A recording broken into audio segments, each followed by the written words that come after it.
आध्यात्मिक वातावरण एवं आनंद उल्लास परिवेश रे उद्घाटित है सिमिलपुर जागर महोत्सव। सिमिलपुर पंचायतर गणपर्व भाव में परिचित जागर महोत्सव बेस धूमधाम रे पालन करा जायछि। जागर यात्रा अवसर में यार उद्घाटन उत्सव अनुष्ठित होइछि। मुख्य अतिथि भाव में प्राक्तन विधायक प्रभा त्रिपाठी थिबा बेले अन्यतम अतिथि भाव में ओडिशा उच्च न्यायालयर वरिष्ठ आईनजीवी आलोक महापात्र एवं सम्मानित अतिथि भाव में केंद्रीय जोन जिला परिषद सभ्या मिनती महापात्र जोग दैथिले।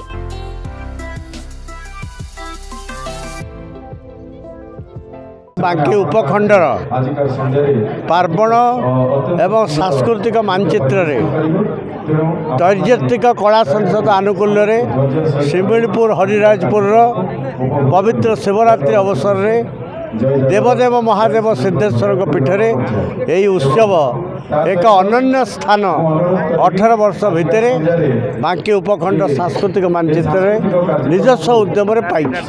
आज प्रथम दिन में बहु जन समुद्र ये भ्रम सृष्टि करुच्ची।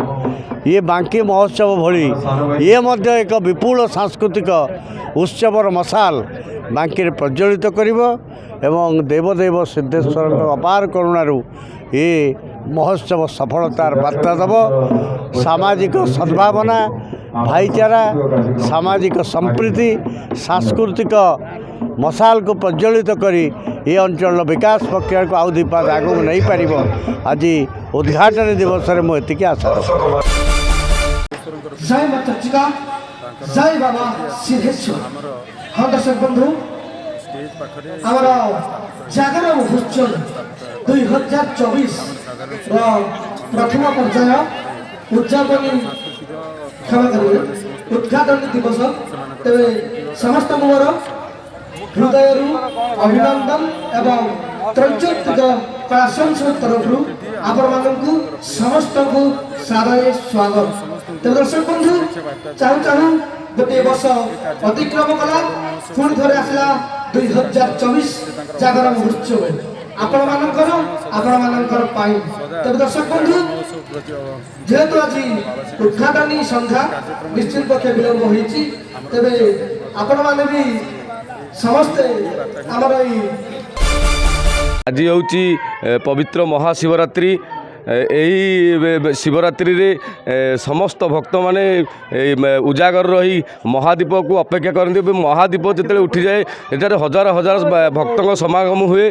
आम चर्चिका मंदिर जो पीठ रही एठी आज दिन तमाम राति 11टा जाके जनगहली लगी रहे। हजार हजार भक्त राज्य तथा राज्य बाहर आसती जो महादेव आज जो शिवरात्रि दर्शन करती एवं ठाकुराणी भी दर्शन करती।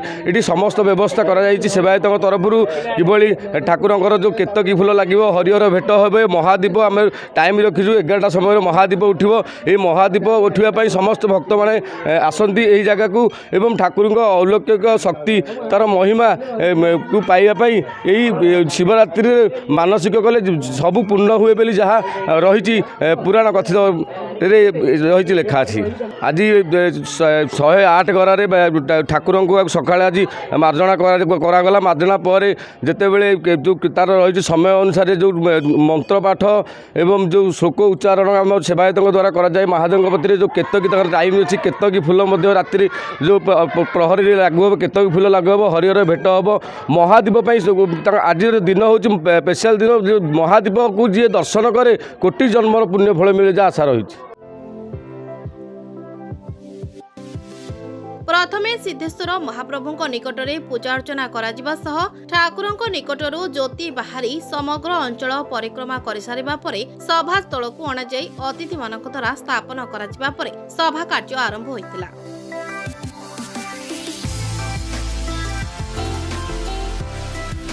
दैर्यत्विक कला संसद अनुकूल आयोजित यह महोत्सव 5 दिन धरी चलिबाकु थिबा बेले प्रत्येक संध्यारे विभिन्न रंगारंग कार्यक्रम आयोजन करा जायछि।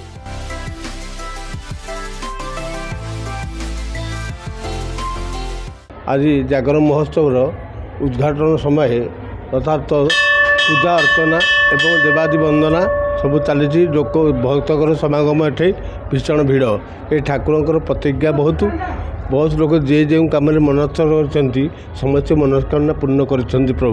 ପ୍ରଭୁ ଶ୍ରୀ ସିଦ୍ଧେଶ୍ୱର ମହାଦେବ ସର୍ବ ଭକ୍ତମାନଙ୍କର ମନୋବାଞ୍ଛା ପୂର୍ଣ୍ଣ ନିମନ୍ତେ ଏ ଜାଗା ଏଇ ପୀଠ ପରେ ନାନାଦି ବ୍ୟାଧି କ୍ଷୟମାନେ ଅପୁତ୍ରିକ ନାରୀ ପୁତ୍ର ଦାନ କରିବା ସର୍ପାଘାତ ସବୁ କ୍ଷେତ୍ରରେ ଏ ଠାକୁର ବିଜୟ।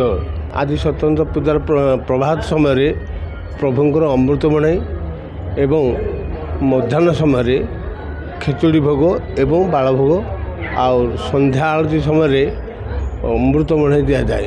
ମଧ୍ୟ କ'ଣ ଚୁଡ଼ା ଘଷା ଆଉ ବାଳଭୋଗ ନଡ଼ିଆ କଦଳୀ ଏବଂ ଛେନା ଭୋଗ ହୁଏ ଏବଂ ପତାକା ରାତି 10:10 ଆମର ମହାଦୀପ ଠାକୁରଙ୍କର ଉପରକୁ ଉଠେ ଏବଂ ମହାଦୀପ ସମୟରେ ବିଭିନ୍ନ ପ୍ରକାର ବହୁତ ଲୋକମାନେ ଏଠି ଯାତାୟାତ କରନ୍ତି ଏବଂ ମହାଦୀପ ଉଠିଲା ସମୟ ପରେ ସମସ୍ତ ଲୋକମାନେ ଠାକୁରଙ୍କର ପଣା ଛାଡ଼ନ୍ତି ଏବଂ ଠାକୁରଙ୍କ ନୈବେଦ୍ୟ ସେବନ କରନ୍ତି।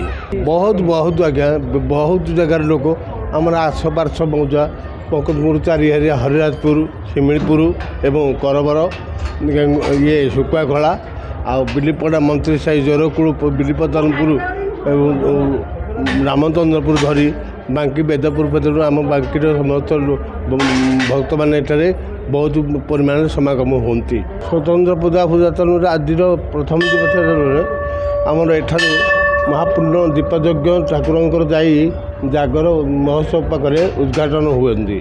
ନେତା ଶ୍ରେଣୀ ଲୋକମାନେ ଆମର ନିମନ୍ତ୍ରଣ ହୋଇଥାନ୍ତି ଏବଂ ଗାୟକ ଗାୟିକାମାନଙ୍କୁ ଏଠିକି ନିମନ୍ତ୍ରଣ କରିଥାନ୍ତି ଏବଂ ବିଭିନ୍ନ ପ୍ରକାର ବିକ୍ରୟ କିଣା ହୁଏ ଏଠାରେ। ଲୁହା ଜିନିଷ ଠାରୁ ଲୁଗାପଟା ଯେଉଁଠୁ ଆରମ୍ଭ କରି ପିଲାଙ୍କର ଖେଳନା ପର୍ଯ୍ୟନ୍ତ ଖାଦ୍ୟ ଜିନିଷ ବିଭିନ୍ନ ପ୍ରକାର ବିକ୍ରୟ ହୁଏ। ଆପଣମାନେ ସୁରକ୍ଷିତ ଭାବରେ ନିଜେ ଆସନ୍ତୁ ଏବଂ ଠିକ୍ ଭକ୍ତି ଭାବ ଶ୍ରଦ୍ଧା ଭାବରେ ଆପଣ ଠାକୁରଙ୍କୁ ଡାକିଲେ ଆପଣଙ୍କ ମନୋବାଞ୍ଛା ପୂର୍ଣ୍ଣ ହେବ ଏବଂ ଆପଣମାନେ ଅନ୍ୟମନସ୍କ ହୋଇ ଠାକୁରଙ୍କ ପାଖରେ ଗଲେ କିଛି ଲାଭ ପାଇବେନି। ସୁରକ୍ଷିତ ଭାବରେ ଆସନ୍ତୁ, ସୁରକ୍ଷିତ ଭାବରେ ଆପଣ ପ୍ରସ୍ଥାନ ହୁଅନ୍ତୁ। ସକାଳେ ଆସିକି ଦର୍ଶନ କରିକି ଯାଇଥିଲୁ ଆଉ ଏଇନେ ଦୀପ ଜାଳିବାକୁ ଆସିଥିଲୁ ଆଉ ବର୍ଷା ହେଲା ତ ଟିକେ ସେ ସକାଶେ ଟିକେ ମନ ଦୁଃଖ ହେଇଗଲା ଆଉ ଆମେ ବହୁତ ଖୁସି ଆଉ ଏ ବର୍ଷ ବି ବହୁତ ସାଜସଜା ହେଇଛି ଭଲ ଖୁସି ଲାଗୁଛି। ଆମେ ଆସିଲୁଣି 15 ବର୍ଷ ହେଲାଣି ଏଠି ଏଥରକ ବହୁତ ଭିଡ଼ ହେଇଛି। ଭୋର 3ଟାରୁ ଗହଳି ହେଇଛି ଏପର୍ଯ୍ୟନ୍ତ ଗହଳି ଭାଗୁନାହିଁ। ମହାଯାତ୍ରୀମାନେ ଭାରି ବିଶୁଦ୍ଧ ଠାକୁର ଆମର ହେଉଛନ୍ତି ଯେଉଁ ବଡ଼ମା ରାଜାଙ୍କର ଦିଅ ଯେଉଁ ମହାନଦୀରୁ ଆସିକି ଏଠି ସ୍ଥାପନ ହୋଇଛନ୍ତି। ତେଣୁକରି ଆଉ ବହୁତ ସମାଗମ ଗହଳି ଚାଲିଛି, ଲୋକ ଭିଡ଼ ବହୁତ ଚାଲିଛନ୍ତି, ଅଖଣ୍ଡ ଦୀପ ବି ଚାଲିଛି ଆଉ ସମାଗମ ପରିବେଶ ବି ଲୋକଙ୍କର ବହୁତ ଅଧିକ ପରିମାଣରେ ଅଛି। ସ୍ୱତନ୍ତ୍ର ନୀତିକାନ୍ତି ଅଛି 3 ଦୀପ 4 ଅବକାଶ ହେଉଛି ସକାଳେ ସନ୍ଧ୍ୟାବେଳେ ଦ୍ୱିପହରେ ଅବକାଶ ଚାଲିଛି। ମହାଦେବ ଉଠିବ ରାତି 12ଟାରୁ 12:30 ଭିତରେ। ତେଣୁକରି ସେ ପର୍ଯ୍ୟନ୍ତ ଆମେ ଭକ୍ତମାନଙ୍କୁ ଅପେକ୍ଷା କରୁଛୁ। ଭକ୍ତମାନେ ଯେ ସମୟ ରହିବେ ବର୍ତ୍ତମାନ ବହୁତ ଉତ୍ସାହିତ ଗହଳି ଅଛନ୍ତି, 1,00,000 ପ୍ରକାର ଲୋକ ଅଛନ୍ତି। ତେଣୁକରି ସମାଗମ ଗହଳି ବହୁତ ଚାଲିଛି, ଗାଡ଼ି ମଟର ବହୁତ ଭିଡ଼ ରହିଛି। ଶାନ୍ତି ଶୃଙ୍ଖଳା ପରେ ପୋଲିସ ପ୍ରଶାସନ ରହିଛି। ପରିବେଶ ବହୁତ ଶାନ୍ତି ଶୃଙ୍ଖଳାରେ ଚାଲିଛି। ଏଠିକାର ତ ପରିବେଶ ଏମିତି ଯେ ମନେ ଅପନେ ଆପ୍ ପଳେଇ ଆସେ ଭକ୍ତି ଆଉ ଭଗବାନଙ୍କ ମହିମା ତ କହିହେବନି। ଭଗବାନଙ୍କ ମହିମା କେବଳ ଯିଏ ଅନୁଭବ କରିଛି ସେ ହିଁ କହିବ। ଆମେ ବହୁତ ଅନୁଭବ କରିଛୁ। ଠାକୁରଙ୍କୁ ଯାହା ମାଗନ୍ତି ଲୋକ ଏଠି କେହି ମାନେ ଖାଲି ହାତ ଫେରି ନାହାନ୍ତି। ଠାକୁରଙ୍କର ମହିମା ଅଧିକ ଆଉ ଏଠିକାର ଭକ୍ତ ଯେମିତି ପୂଜକ ସେମିତି ସମସ୍ତେ ବହୁତ ଭଲ ପରସ୍ପରଙ୍କ ଉପରେ ଉତ୍କଣ୍ଠା ମାନେ ତ ମହାଦୀପ ଉଠିଲା ପର୍ଯ୍ୟନ୍ତ ମଝିରେ ବର୍ଷା ହେଲା ତଥାପି ଲୋକ ଏତେ ଭକ୍ତି ଲୋକ ଉଠିକିରି ଯାଉନାହାନ୍ତି। ଦୀପ ସେମିତି ଚାଲିଛି, ଦୀପ ବି ଲାଗିଛି, ବର୍ତ୍ତମାନ ବି ଦୀପ ଚାଲିଛି। ଠାକୁରଙ୍କର ମହିମା ଦେଖ, ଏତେ ବର୍ଷାରେ ବି ଦୀପ ଲାଗିଛି। ଲୋକ ଉଠିକି ଆସିଲେଣି ବାହାରକୁ, କାଳେ ଓଦା ହେଇଯିବ ଥଣ୍ଡା ହେଇଯିବ ପଳେଇ ଆସିଲେଣି ଭିତରକୁ, କିନ୍ତୁ ଦୀପ ସେମିତି ଲାଗିଛି। ଭକ୍ତମାନଙ୍କୁ କହିବି ନିଷ୍ଠା, ଯଦି ନିଷ୍ଠା ଅଛି ନିଶ୍ଚିତ ଭାବରେ ଠାକୁର କାମ ଦେବେ, ଠାକୁରଙ୍କର ଆଶୀର୍ବାଦ ମିଳିବ। ତେଣୁ ଏମିତି ଭକ୍ତମାନେ ଆସୁଥାନ୍ତୁ, ଏମିତି ମନ୍ଦିର ଚାଲିଥାଉ ଆଉ ଭଗବାନଙ୍କର ଏମିତି ନାମ ଚାଲିଥାଉ।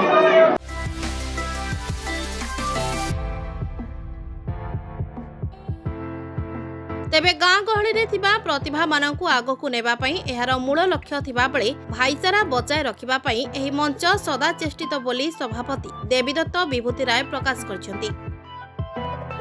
କାର୍ଯ୍ୟକ୍ରମ ପ୍ରାରମ୍ଭରେ ଉପସଭାପତି ବିଭୁ ପ୍ରସାଦ ସାମଲ ସ୍ୱାଗତ ଭାଷଣ ଦେଇଥିଲେ।